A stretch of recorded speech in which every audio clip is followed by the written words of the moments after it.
Okay, so here's what I'm working with. All right, so we have a frame, and the frame is from a company called Complete House, and it's 8x10.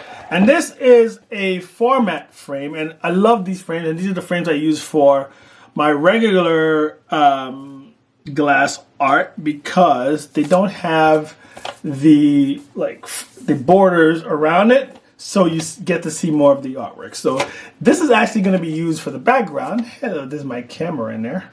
This is going to be used for the background, and this is going to be used for the foreground. Now, this is important, and this is important because this frame, I haven't even taken it out of plastic yet, but this frame sinks down.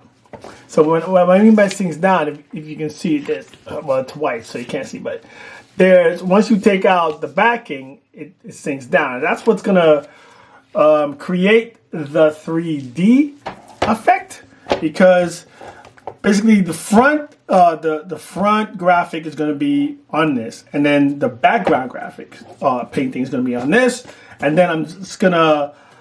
The great thing about this is that the little tiny border that it does have is just enough to stop this from sinking down when you put it on top of it, right? And then I'll take my glue gun and basically tape it around and then do the big reveal after I do the background. But these are the two things you need: the format and the complete home frames. I haven't seen any other frame company that makes the frames like this. I mean, I'm sure they probably have it, but Complete Home is where is the frames that I go with. And I got these from Walgreens, and it all came together for me as an idea to do the 3D glass art. So let's see if this really works, because gotta be honest with you, I've never tried this before, so this is the first time you're seeing it. And this is the first time I'm doing it. First, I separated the glass from the front frame and the glass from the back frame. Before printing out the graphic, flip it so that it's mirrored. And then I put the front frame glass over the graphic and taped it down so that it won't move when I'm working on it. Put a piece of masking tape at the bottom and at the top. Be sure to mark on the printout where you place the glass. This becomes very important later on when you're doing the background. Before I even start to do the outlines, I had to do all that activity that's happening in front of him. So there are flames in front of him, there's white energy surges in front of him, little specks of power and energy and aura in front of him. So I had to do that before I even started doing the black lines, because those things are going to be in front of the black lines. So when I do the black lines, it looks as if he's in back of them.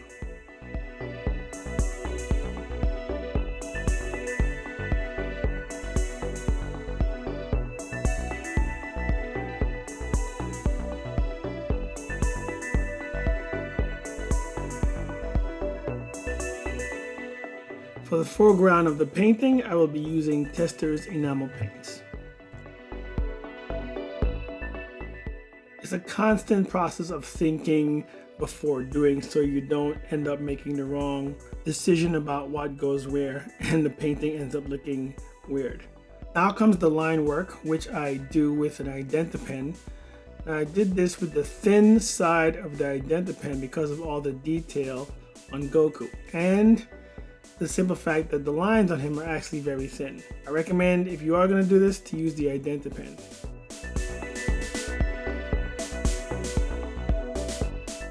Once you separate the glass from the art, save the graphic because you'll need it for when you're doing the background.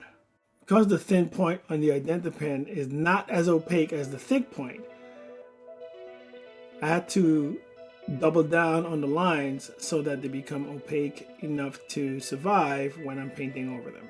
So that's definitely something you have to do if you're using the thin point, is to go over the lines again so that they become very opaque.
Hold up.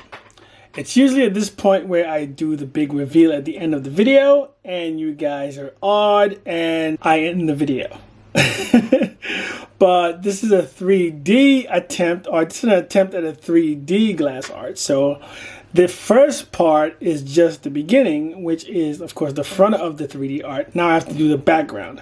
The background still exists, and it has to be there, and it has to be put in there in order for this 3D effect to be effective, okay? So let's work on the background, and then after we do the background and we put it together, then the big reveal. Stick around. Trust me, you are not going to regret it. Now it's time to do the background.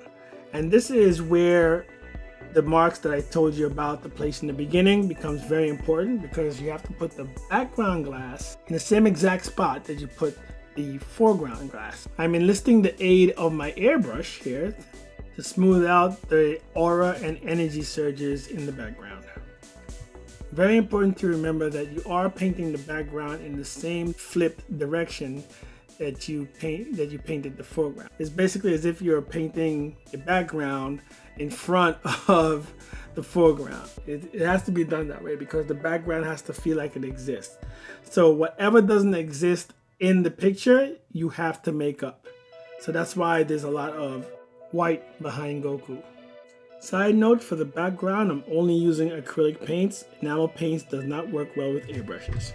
I use some Mod Podge to secure the back, and I will not keep you guys in suspense about what it looked like. I'll do a reveal right now for the front and for the back.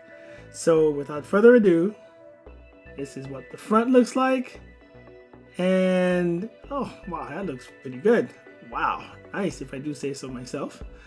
And now this is what the back looks like on the other side. So now I will move over to my glue gun, which is the next partner in crime, and now put the background back into the frame that it belongs into.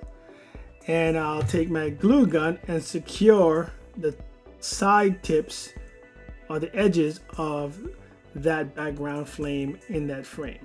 Okay, and now I'm putting the foreground glass back in the frame and just sealing it all around so that it basically gets a nice permanent stay.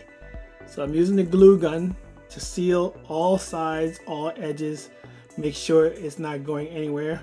Once that dries, I take the background and place it squarely on that opening right there. So again, like I stated before, it fits right over that dip opening. I put a little tape at the side to hold it in place, and I start to go to town with the glue gun, securing the background to the foreground all around.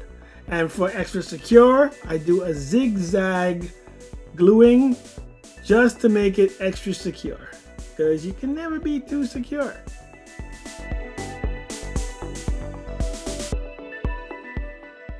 Okay, so you remember the foreground frame? Well, that had a back. So you save that back so that you can glue it to the back. This way you can use it as a stand, and also you can hang it up if you want to. And now, 3D glass painting.